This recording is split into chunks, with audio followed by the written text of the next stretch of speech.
এক্সএমপিআর কিন্তু আজকে মাইনিংটা বন্ধ হয়ে যাবে এবং তারা কিন্তু পেমেন্ট দিবে খুব শীঘ্রই। তো কখন মাইনিংটা বন্ধ হবে আর সেখান থেকে যদি আমরা পেমেন্ট পেতে চাই তাহলে কিন্তু অনেকেই বলে সেখানে ট্রানজাকশন করার দরকার হবে। তো আজকের ভিডিওতে এক্সএমপিআর এর A to Z আলোচনা করব, ট্রানজাকশন করতে হবে কিনা এবং কখন মাইনিং বন্ধ হবে এবং পরবর্তীতে আমরা কতদিন পর পেমেন্ট পেতে পারি। তো সেক্ষেত্রে পুরো বিষয়টা দেখবেন এবং আমার চ্যানেল নতুন হয়ে থাকলে অবশ্যই চ্যানেলটা সাবস্ক্রাইব করে রাখবেন। সাধারণত এক্সএমপিআর একটা ভালো প্রজেক্ট, যেখানে তাদের কমিউনিটি আছে টেলিগ্রামে 17 মিলিয়ন, যেটা অনেক বড় কমিউনিটি। এরা 100% আমাদেরকে পেমেন্ট দিয়ে দিবে। অলরেডি অনেককেই কিন্তু পেমেন্ট দিয়ে দিচ্ছে, যেটা এনএফটির মাধ্যমে। তো এখন আমাদের যারা কয়েন কালেক্ট করছি মাইনিং করে, তাদের পেমেন্টটা কখন দেবে আর ট্রানজাকশন করতে হবে কিনা, সেক্ষেত্রে আমি সরাসরি এই যে এক্সএমপিআর এর যে কমিউনিটি আছে সেখানে চলে যাব। সেখানে তারা কি বলছে সেটা আমি দেখবো। এখানে তারা কমিউনিটিতে কিন্তু অনেক পোস্ট দিচ্ছে বর্তমানে এনএফটির দাম কত করে, ভালো একটা এনএফটির দাম দিচ্ছে তারা। আপনাদের যদি এনএফটি থাকে চাইলে কিন্তু আপনারা বর্তমানে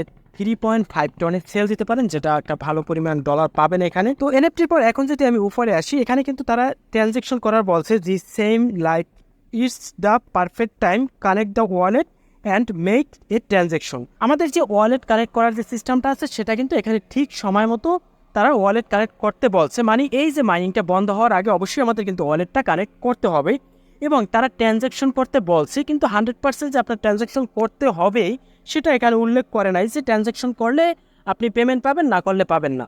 তো আপনারা চাইলে ট্রানজাকশন করতে পারেন এবং না করলেও কোনো সমস্যা নাই। তো এখানে মাইনিংটা বন্ধ হবে কখন দেখুন, the end of the mining first in on September 30, মানে 30শে সেপ্টেম্বর এই মাইনিংটা বন্ধ হবে 18 ইউটিসি। তো 18 ইউটিসি হচ্ছে রাত্র 12টায়, আজকে রাত্রে 12টায় মাইনিংটা কিন্তু বন্ধ হবে। তো এখন আমি সরাসরি এক্সএমপিআরে চলে যাব। এখানে যারা কয়েন কালেক্ট করছেন তাদের প্রথমে কাজ হচ্ছে, এখানে 3 ডট আছে, এটার উপরে ক্লিক দেবেন। ক্লিক দিয়ে এখানে যে এয়ারড্রপ বাটনটি আছে এটার উপরে ক্লিক দেবেন। ক্লিক দেওয়ার পর এখানে কিন্তু দেখুন যে ওয়ালেট কানেক্ট আছে, আমার ওয়ালেটটা অলরেডি কানেক্ট করা আছে। আর নিচে যে মেক এ ট্রানজাকশন, এটার উপরে ক্লিক দিয়ে আপনারা চাইলে কিন্তু ট্রানজাকশন করতে পারেন। যদি আপনাদের ডলার থাকে তাহলে আপনারা ট্রানজাকশনটা করে নিতে পারেন। আপনাদের কয়েনের পরিমাণটা যদি বেশি থাকে তাহলে আপনারা অবশ্যই এখানে ট্রানজাকশনটা করবেন, কারণ এখান থেকে আপনারা ভালো পেমেন্ট পেতে পারেন। তো এখান থেকে ট্রানজাকশন করার জন্য এখানে মেক এ ট্রানজাকশন, এটার উপরে ক্লিক দেবেন। সরাসরি আপনার যে ওয়ালেট আছে সেখানে নিয়ে যাবে। যাওয়ার পর আপনারা এখানে সোয়াপ দিয়ে দেবেন। এখানে টোটাল আপনার $3 মতো চলে যাবে। এখানে $3 দিয়ে আপনাদের কিন্তু ট্রানজাকশনটা করতে হবে। তো এখানে তারা একদম উল্লেখ করে নাই যে আপনাদের ট্রানজাকশনটা করতে হবে, না করলেও কিন্তু হবে, তাহলেও কিন্তু আপনাদের পেমেন্ট দিবে, কিন্তু হয়তো কম বেশি পেমেন্ট দিবে। যারা ট্রানজাকশন করবে তাদের পেমেন্টটা একটু বেশি দিবে, আর যাদের পেমেন্টটা একটু করবে না তাদের পেমেন্টটা কম দেবে। তো এখন আপনারা চাইলে এখানে যে মাইনিংগুলো আছে এবং টাস্কগুলো আছে সেগুলো কমপ্লিট করে রাখতে পারেন, কারণ রাত্র 12টার ভিতরেই কিন্তু এটা বন্ধ হয়ে যাবে। এবং বন্ধ হয়ে যাওয়ার পর তারা কমিউনিটিতে পোস্ট দিবে যে কোথায় কোথায় লিস্টিং করবে এবং কবে আমাদের পেমেন্ট দিয়ে দেবে এখান থেকে।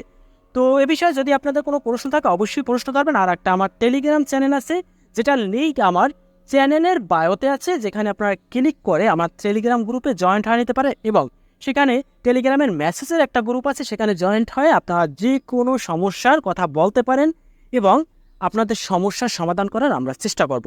তো আজকের ভিডিও এই পর্যন্তই। যদি কোনো প্রশ্ন থাকে অবশ্যই কমেন্টে করবেন, আমি রিপ্লাই দেওয়ার চেষ্টা করবো। ভালো থাকবেন, সুস্থ থাকবেন, খোদা হাফেজ।